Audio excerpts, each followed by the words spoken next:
vamos, vamos a recordar estos puntos importantes, ¿ya? Entonces, una radiografía en un niño no va a ser, como que dice, una indicación absoluta, realizarla en todo, ¿no?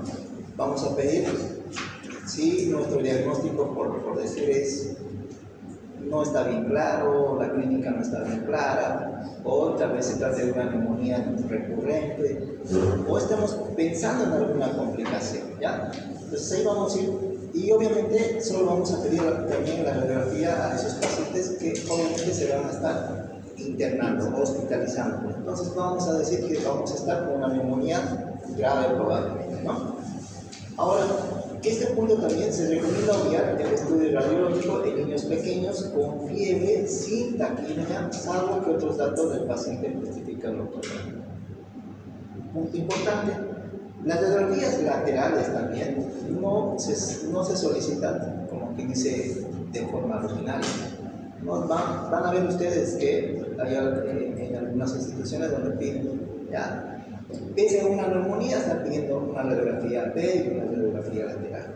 Entonces, no en todos vamos a pedir esta radiografía lateral, a no ser que tú estés pensando en alguna complicación o en una neumonía tal vez retrocardíaca, una neumonía que tengamos algún compromiso de lo que es adenopatías o algunas otras complicaciones, ¿ya? Entonces vamos a ir pidiendo igual esto de lo que es la consideración de la radiografía en el seguimiento, pues solo aquellas neumonías que tengan atelectasias, esas neumonías redondas, esas neumonías donde aún persista lo que es la sintomatología o aquellas neumonías recurrentes, ¿no? Pero aquí tenemos que tener muy en cuenta esto de lo que es el periodo. Más o menos vamos a pedir esa radiografía, digamos, de seguimiento después de las 4 semanas de la alta hospitalaria o de ese primer tiempo de lo que es el tratamiento. Entonces, a considerar estos puntos importantes.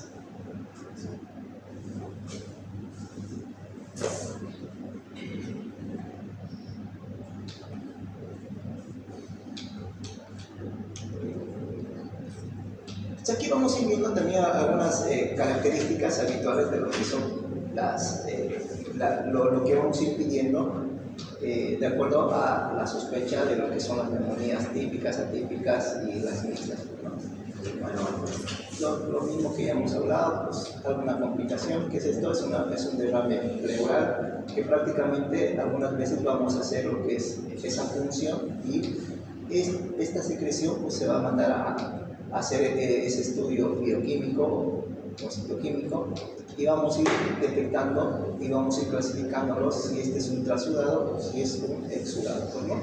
De acuerdo a las características estas, un pH mayor a 7.2 va a corresponder a un trasudado, que tenga una glucosa mayor a 40 miligramos de cilitro y la concentración de HL sea menor a 1000 unidades internacionales y la relación proteína pleural y proteína sérica sea menor a 0.5. Y por el otro lado, pues tenemos estas características del exudado, pH menor a 7.1, con una glucosa menor o igual a 40 miligramos de cilitro y mayor o igual de 1000 unidades internacionales de HL y mayor a 0.5 la relación proteína pleural, proteína sérica. Entonces, bueno, algunas características que vamos a ir. Ahora, esto es importante, criterios de internación. ¿Qué pacientes vamos a internarlos? Entonces, pacientes que prácticamente tengan alguna sintomatología importante y nos evidencien lo que es el distrés respiratorio importante, taquimia, que el paciente tenga un aspecto séptico, que presente una dificultad respiratoria severa, el paciente no esté, digamos, en la posibilidad de poder alimentarse o consumir por lo menos lo que son los líquidos, estén deshidratados o prácticamente presenten lo que son vómitos o dificultad para la alimentación, pues vamos a ir considerando, ¿ya? Los exámenes radiológicos, afectación multifocal de un derrame pleural, algún patrón intersticial importante, algún absceso por ahí o un neumatocele. Y obviamente vamos a considerar también la edad del paciente, ¿no? Menores de 1 año que no responden también al tratamiento antibiótico, ya sea 48 o 72 horas o tengan alguna enfermedad de base, ¿no? Prácticamente todos los pacientes que van a ir a una internación, pero van a ir a una unidad de cuidados intensivos, es aquellos pacientes que prácticamente ya presentan alguna complicación o su historial respiratorio sea grave y que esté con un compromiso de lo que es la conciencia. Y estos pacientes prácticamente vamos a ir viendo pues, tórax, de la pleural, vamos a ir viendo algunas incluso alteraciones metabólicas y alteraciones de lo que es la conciencia. ¿Cuál va a ser el tratamiento? En sí, miren ustedes vean, el tratamiento de elección en estas neumonías típicas es la amoxicilina. Pero recuerden que no es a esas dosis habituales que sabemos dar, sino a dosis altas, 80 a 90 miligramos kilogramo día. Podemos repartirla cada 8 horas o cada 12 por unos 7 a 10 días. ¿Ya? Actualmente se está manejando esto de lo que son los 7 días. Esto de los 10 días, pues anteriormente, según anteriores protocolos, se manejaba, pero de 7 a 10 días estamos cubriendo lo que es ese tratamiento para esto. En las neumonías atípicas, pues ya vamos a hacer el uso de lo que es la citromicina oral a 10 miligramos kilogramo día en una dosis durante 3 días, ¿no?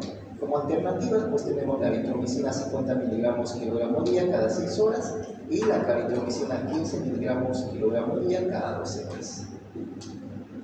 Entonces, el tratamiento, según el lugar de tratamiento, también podemos hacer un ambulatorio de 7 a 10 días. En esos casos donde tengamos el antecedente, donde el paciente no recibió lo que es la vacuna frente a la hemófilos influenza tipo B, no está como que dice con las vacunas correspondientes y adecuadas para su edad, y en estos pacientes podríamos considerar el uso de la amoxicilina más el ácido clavulano. ¿Ya? Entonces, y incluso en algunos casos más un macrólido, si tenemos como factor de riesgo esas características que hemos mencionado en el inicio. Bueno, fluoroquinolonas, moxifloxacino o levofloxacino pueden ser también alternativas. Entonces, ya saben, paciente no vacunado frente a hemófilos influenza tipo B, hacemos esta combinación, amoxi más ácido clavulano. Segundo lugar, el grupo 2, internación en sala de hospitales de 10 a 14 días. Esto no significa que van a estar internados 10 a 14 días, ¿no? Bueno, generalmente en un principio hacemos el tratamiento endovenoso y posteriormente, de acuerdo al cuadro clínico, pues la evolución clínica del paciente podemos pasarlo a vía oral, ¿no? Empezamos con una cefalosporina de tercera generación, endovenoso, y luego podemos continuar con una amoxi más ácido clavulánico, tal vez más un macrólido, como la citromicina o la claritromicina, o la levofloxacina endovenoso en algunos otros casos, ¿no? Como tercer grupo tenemos internación también en esos pacientes ya que están en una unidad de terapia intensiva, y con esto siempre vamos a utilizar lo que son las cefalosporinas de tercera generación y que van a estar asociadas a levofloxacino o al macrólido. Ahora, según lo que son los gérmenes, pues vamos a tener antibióticos específicos. Por ejemplo, para una estreptococo pneumoniae, pues, ¿qué le vamos a dar? Una penicilina de caería. Para una hemófilos influenza tipo B, una ampicilina. Entonces, para Mycoplasma pneumoniae, una eritromicina a su dosis correspondiente. Para el Streptococcus grupo B, una penicilina G, y el Streptococcus aureus, una ampicilina, ¿no? Procesina, cefazolina y otro, ¿no? Y la Clamidia trachomatis, una eritromicina. El Streptococcus pneumoniae, una ceftriaxona a 80 miligramos kilogramo día, o si tiene resistencia, pues una cefotaxima o una vancomicina, ¿no? Y la hemófilos influenza tipo B, una amoxicilina más más un inhibidor beta-lactámico, y pues ahí vamos a ir teniendo esas características o esos antibióticos que vamos a responder. La prevención, pues ustedes saben, la vacuna, ¿no? La vacuna que debemos realizarlo de acuerdo a su edad y de acuerdo también al tiempo, ¿no? La vacuna antineumocócica. Y tenemos incluso la vacuna también antigripal, que viene en este nombre, el Vaccine Grip, que es para el virus de la influenza, y que normalmente pues prácticamente vamos a dar a esos pacientes que de una forma anual para protegernos, ¿no? Y la vacuna para la influenza tipo B, pues vamos a ir también utilizando el tipo de vacuna que es el palivizumab y vamos a administrarlos a aquellos niños menores de 24 meses para prevenir la neumonía causada por este virus sincitial respiratorio. Sobre todo que esto pues vamos utilizando en aquellos recién nacidos que tienen algún factor importante, ya sea tal vez prematuridad y otros. Bueno, las vacunas. Ahora,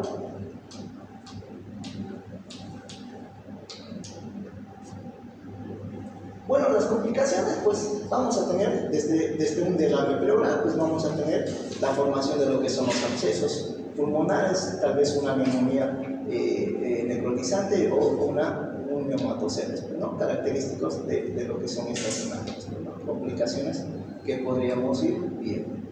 Bueno, vamos a terminar con esto.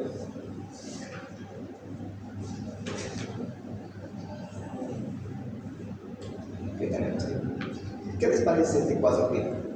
Es un niño de 8 años, 4 meses, presenta tos productiva desde hace 5 días, tiene una fiebre de 38.5 en las últimas 24 horas, antecedentes familiares, la abuela no conviviente con tos desde hace 2 meses, antecedentes personales, está correctamente vacunado, tiene un asma leve, intermitente con sensibilización a los ácaros, buen control, sin tratamiento de mantenimiento y tiene un buen estado general, no presenta signos de dificultad respiratoria, auscultación pulmonar, crépitos en base derecha posterior y no se escucha sibilancias y sus signos vitales tiene una frecuencia respiratoria de 23 respiraciones por minuto, una frecuencia cardíaca de 80, saturación de 98. ¿Qué creen que es?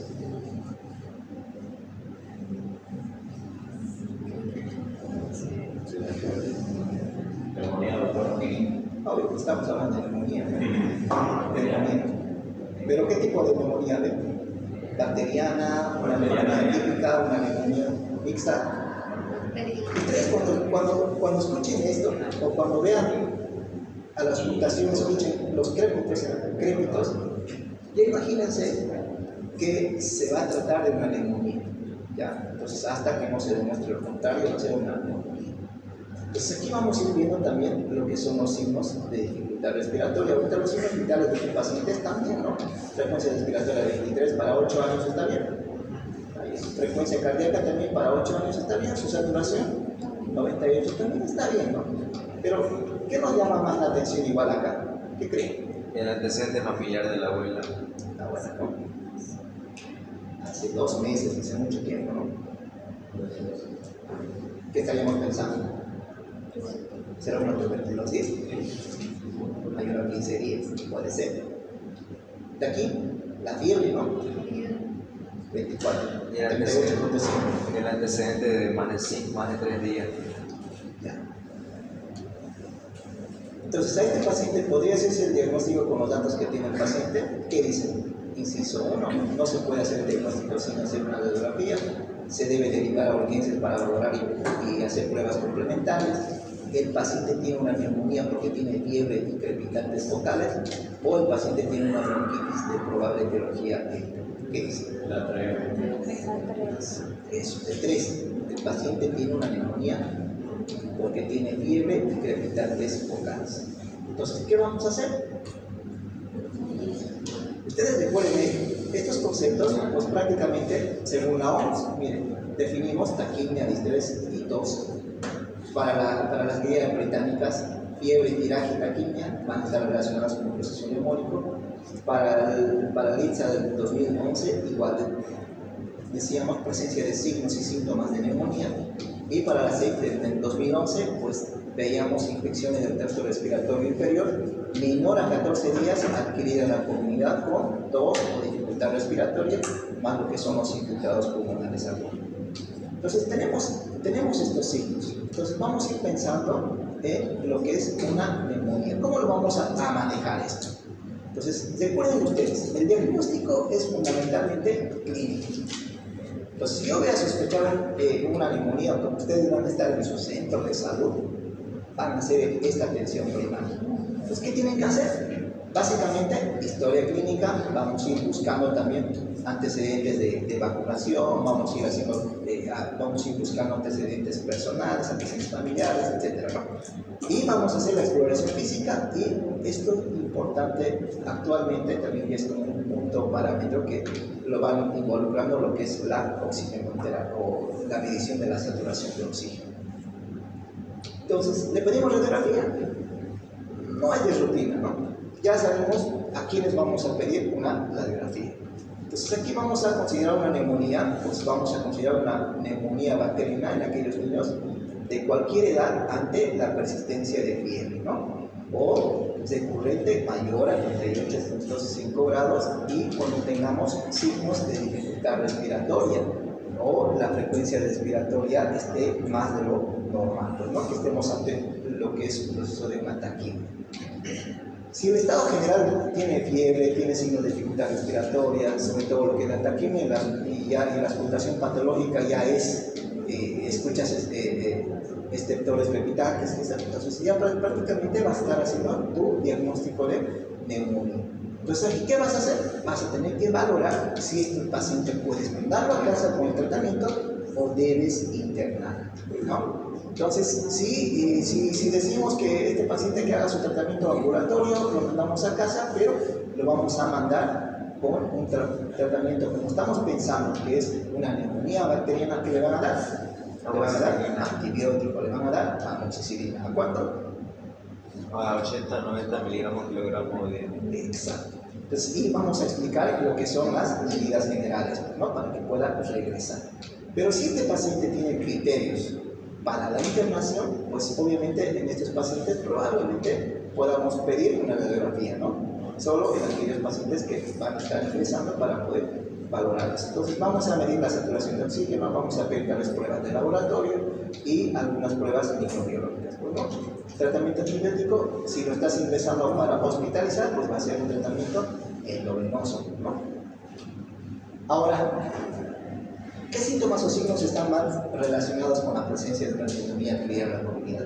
¿Cuál de estas creen ustedes? Una tos productiva, crepitantes en la auscultación pulmonar, una hipoxemia y una taquimia, una hipoxemia y aumento del trabajo respiratorio, o todas.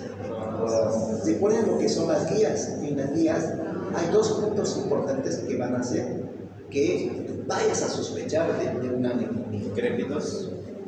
Tos productiva y crépitos. Si ustedes recuerdan, la tos no es característica o no es patognomónico, porque es un signo muy generalizado, ¿no? Vamos a tener que tomar en cuenta algunas otras características, asociarlas, digamos, pero no en sí, no nos va a servir como solo, digamos, ¿no? Tos productiva.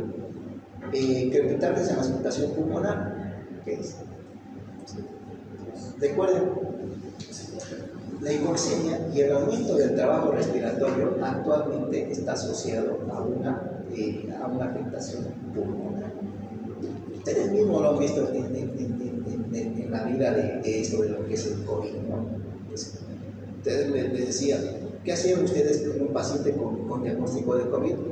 Pensaban, primero decían, a ver si está afectado su pulmón. ¿Qué hacían? Le medían la saturación de oxígeno. Si estaba a menos de 95, ¿qué hacían? Pues le daban tal vez oxígeno suplementario, ¿no? Si estaba menos de 90, ya estaban pensando en lo peor, ¿no? Entonces, y así, entonces, recuerden entonces ustedes que para esto de lo que es el diagnóstico de las neumonías, vamos a tener muy en cuenta la saturación de oxígeno y ese aumento del trabajo respiratorio. Entonces, y lo que son algunos criterios clínicos, ya los hemos mencionado estos, síntomas generales, a la exploración lo que podemos encontrar signos de dificultad respiratoria y muchos pacientes, ustedes recuerden, no todos ellos van a presentar la tos, no todos ellos tienen esta presentación del esputo, y en el hemograma no en todos también encontramos lo que es esa leucocitosis y la neutrofila, ¿no? Y el 30% son más febriles al inicio, ya te empiezan a dar una clínica importante como fiebre cuando ya el paciente ya está con algún compromiso o alguna complicación, ¿no? Esto es importante también. En un estudio que se realizó, pues prácticamente en el año 2017 y lo reportan en esta revista de JAMA, y donde dicen que la hipoxemia y el aumento del trabajo respiratorio corresponde a una neumonía en todos los pacientes menores de 5 años, ¿no? Y esto nos va a dar incluso la posibilidad de clasificarlo como una gravedad, ¿ya? Entonces, vamos a ir a considerar entonces este punto, que es muy importante para poder clasificar y predecir ese tipo de neumonía. ¿Cuál les parece que es el papel de la radiografía en el diagnóstico de la neumonía adquirida en la comunidad? Uno, hay que hacerla siempre, porque es la única forma de diagnosticar una neumonía. Dos, la radiografía nos permite distinguir la etiología de la neumonía. Tres, la radiografía del tórax solo se debe realizar cuando el diagnóstico es incierto. Hay distrés respiratorio moderado grave o sospecha de complicaciones o no hay respuesta al tratamiento. Ninguna de las mujeres.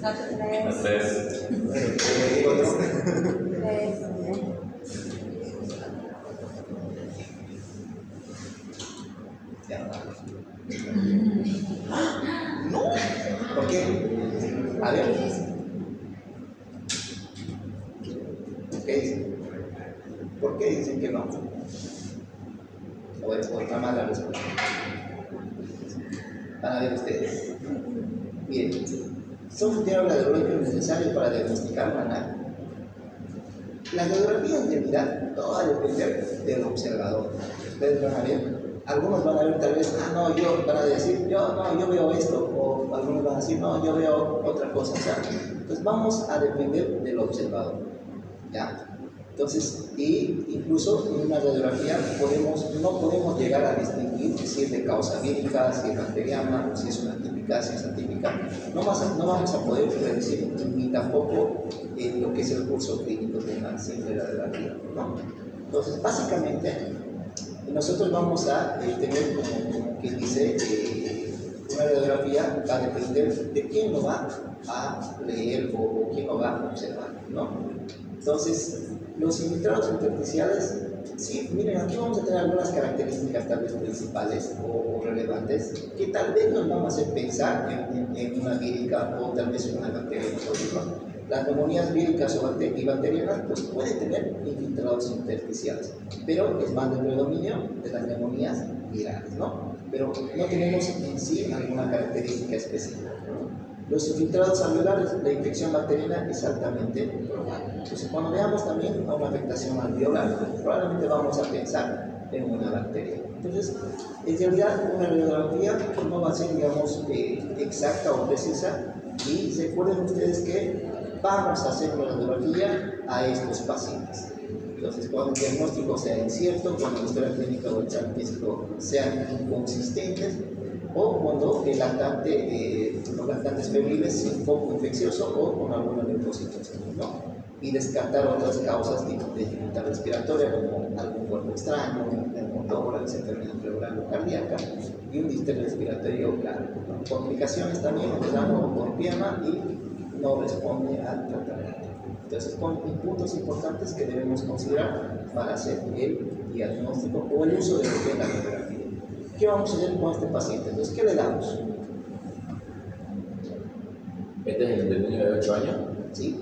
El 2. Como es una neumonía adquirida en la comunidad y estamos pensando en una bacteriana, le vamos a dar amoxicilina 80 miligramos por gramo, ¿no? Entonces, ¿por qué estamos pensando en una neumonía bacteriana? Por la edad que tiene, la fiebre. La clínica, ¿no? Entonces, ¿qué le vamos a dar? ¿Cómo lo vamos a indicar? Personas. ¿Cómo lo indicamos? ¿Qué quieren darles? Ahí les puse esta amoxicilina de 250, esta amoxicilina de 750, esta amoxicilina de 1000 miligramos. ¿Cuál quieren dar? La de niño. Le podemos dar cualquiera, ¿no? Pero la que ustedes más se acuerdan o conocen completa. ¿Cómo lo indicamos?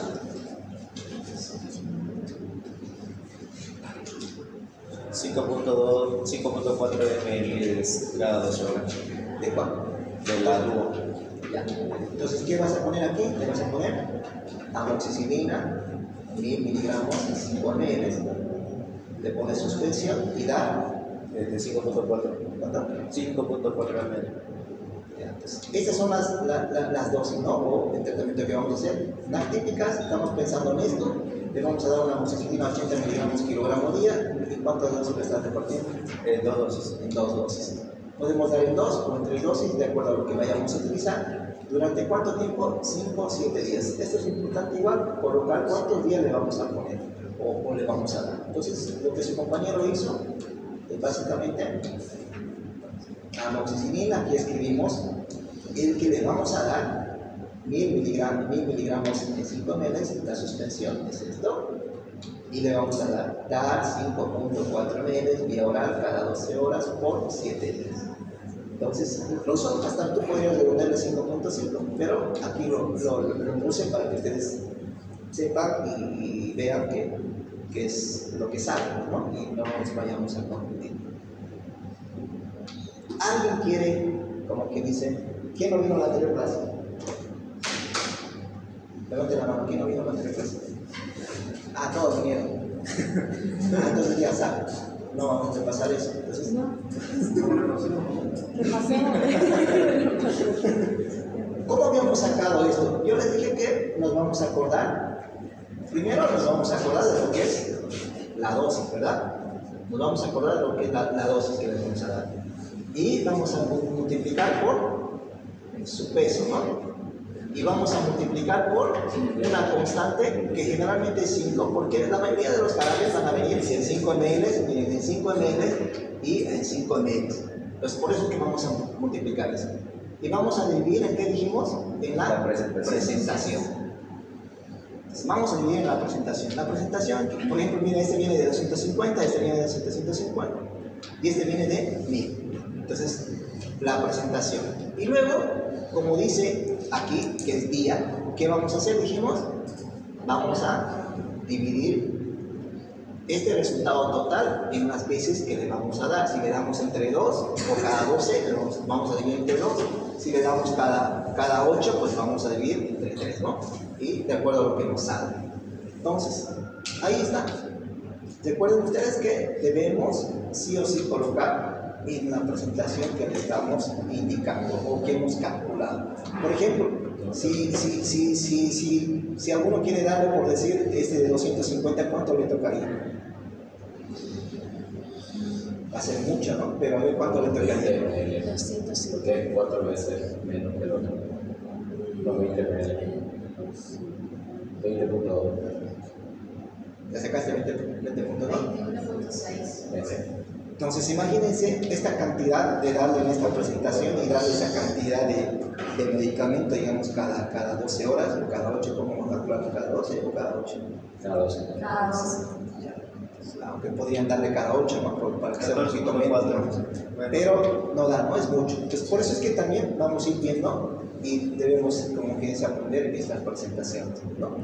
Ya con el tiempo ustedes van a ir viendo con cuál se queda.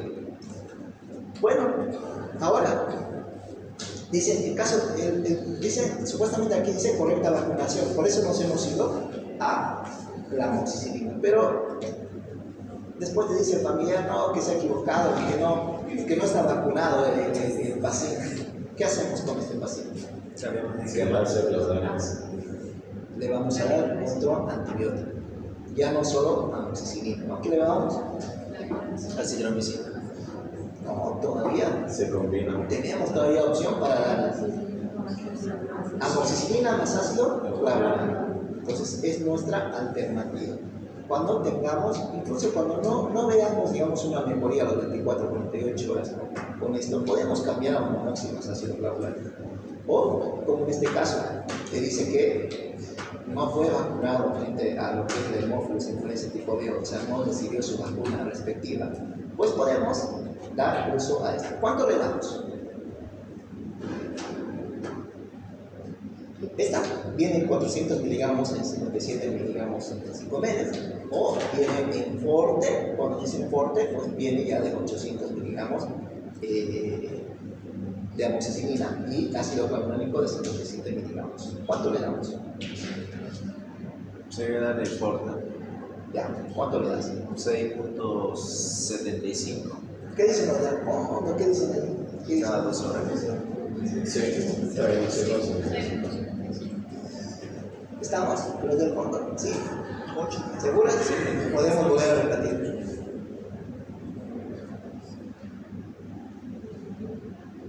Ya, entonces, ¿cuánto le vamos a dar? 6.75. Cada 12 horas.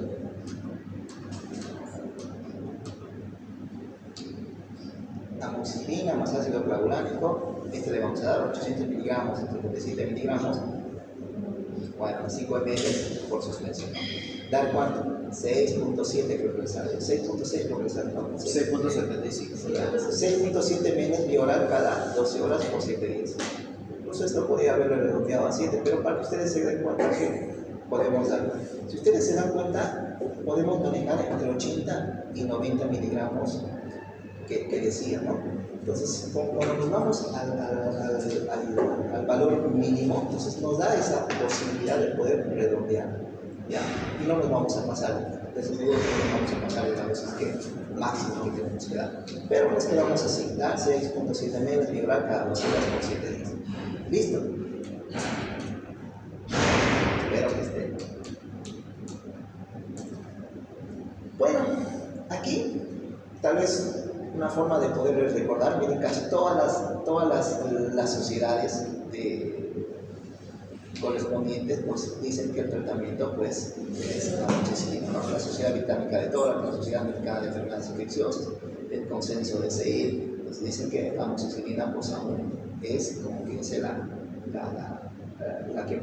el medicamento de elección en estos casos de neumonías bacterianas típicas, ¿no?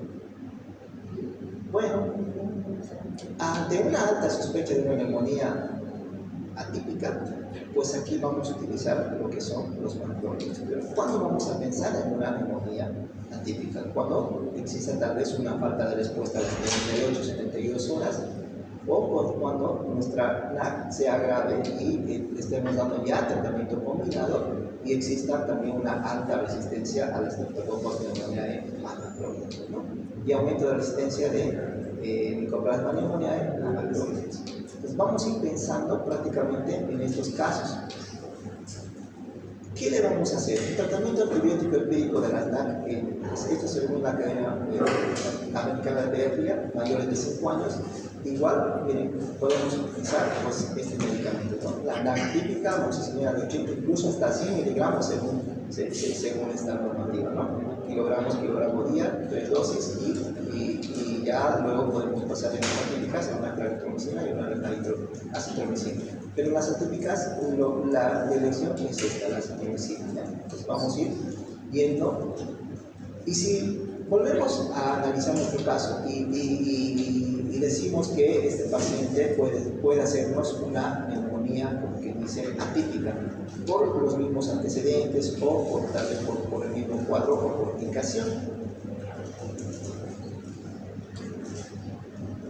Y llegas a un diagnóstico de una neumonía atípica. ¿Qué le vas a dar? ¿Qué le damos? Acitromicina. Eso. ¿Cuánto le damos? ¿Cómo le indicas? Ahí está la presentación. Podemos tener la acitromicina en 200 miligramos en esta empresa o en esta. Tenemos la simple 200 miligramos y tenemos la Forte en 400 miligramos en 5 ml, que viene en este nombre, Pudox, o tenemos por el otro lado, que viene también en este nombre, comercial. Entonces, la acitromicina de 400 miligramos en 5 ml es Forte. Cualquiera de los dos pueden utilizar, pero dependiendo. Tenemos aquí 8 años, el peso es de 27 kilogramos. ¿Cuánto le damos? Los del fondo, ¿qué dice? ¿Cuánto le damos? Cualquiera de los del fondo.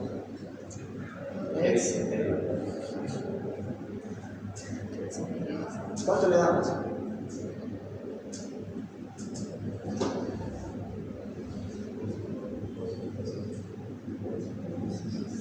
Le vamos a dar acitromicina bioral a 10 miligramos kilogramo día y le vamos a dar en una sola dosis durante 3 días.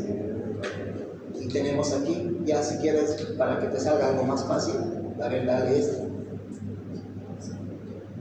¿cuánto le sale? Ve ahí los últimos 4 por ahí.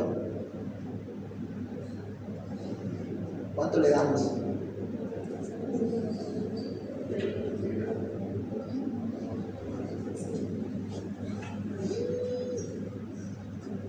Para que nos vayamos.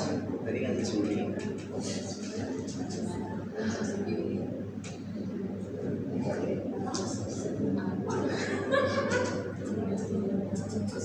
Digo, pero una pregunta, ¿y no hay diferencia entre darle el box con el corto? Hay diferencia, pero en la cantidad.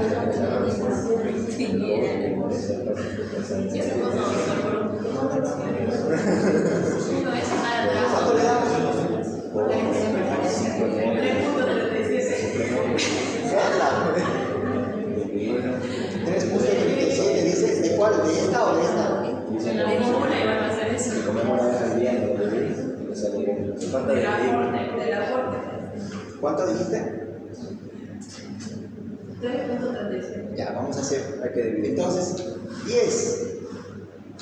¿Cuánto pesa? 27. 10 por 27. 270. Ya, multiplicarlo por 5 que habíamos dicho que es 90. ¿Cuánto te sale? Ya, y dividirlo entre la presentación que es 400. ¿Cuánto te sale?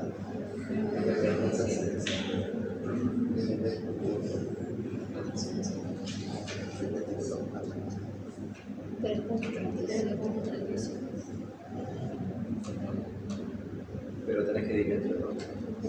Es una sola dosis. Bien. Entonces, dar 3.4 ml de oral cada día por 3 días. ¿Listo? Ya hicieron su tratamiento. Doctor, ¿y la citromicina tiene en cuenta los efectos adversos gastrointestinales en el niño? ¿Cómo lo manejan? Generalmente aquí la recomendación, digamos, necesaria es que siempre que ellos estén con alguna alimentación previa, pues, ¿no? El estómago con la 15 bien. Pero aquí, si te das cuenta, les damos solo por 3 días y los efectos no son muy relevantes como los adultos. Y ustedes han visto que acitromicina les daban como omeprazol, cuando estábamos en época de COVID, ¿no?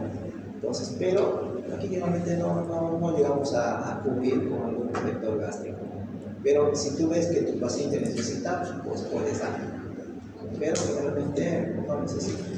Ya. Bueno, ya saben. Bueno, aquí había algunos sonidos respiratorios, pero no sé si quieren escuchar. Test de los ruidos pulmonares. Van a decir que es ruido pulmonar, es un TikTok. Comencemos.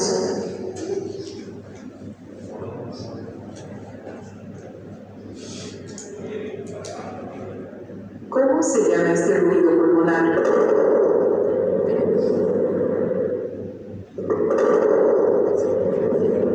Básico. ¿Qué es?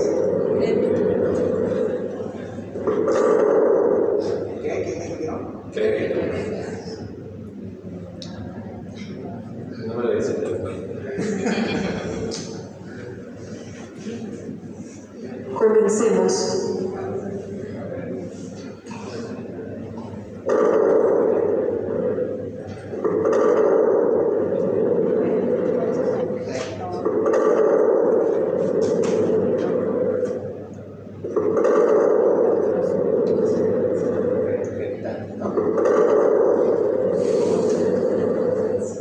¿Qué van a pensar? Neumonía, ¿no? Bronconeumonías. Y luego ya se van a dar las cosas raras.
¿Cómo se llama este ruido pulmonar?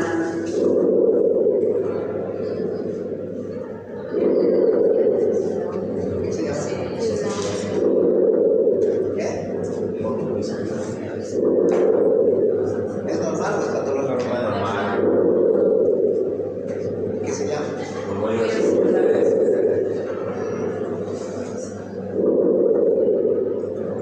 Sí, porque no hay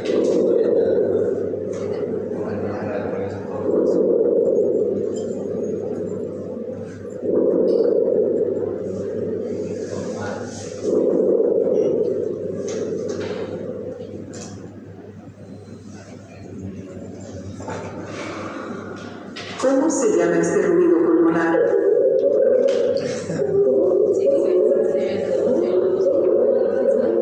¿En qué vamos a pensar? ¿Qué? Lo más común.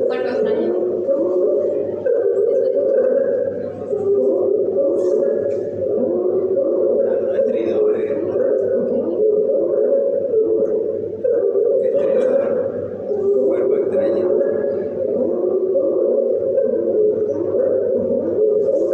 Tanto pase. Mira tu característica.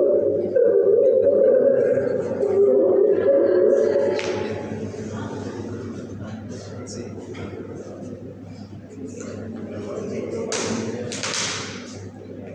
¿Cómo se llama este ruido pulmonar?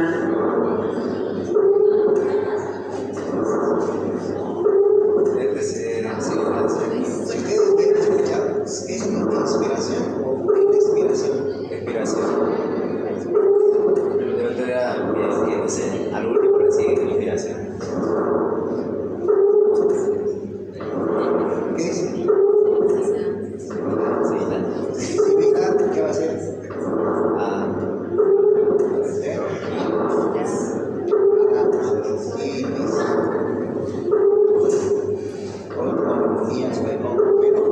Estos dos principales. El último, para que nos vayamos. ¿Cómo se llama este ruido pulmonar? rosa. Característicos, ¿no? Como si estuviese. ¿Qué vamos a pensar? ¿Qué vamos a pensar? ¿Qué dice? ¿Qué pensamos?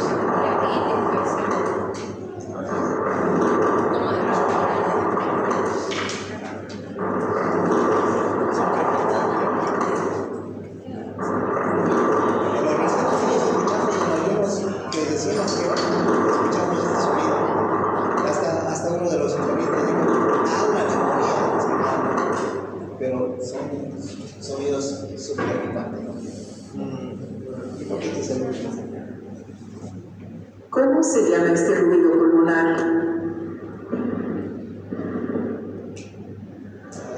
Ustedes decían, ¿Qué es eso? A ver, primero, ¿qué dice esto?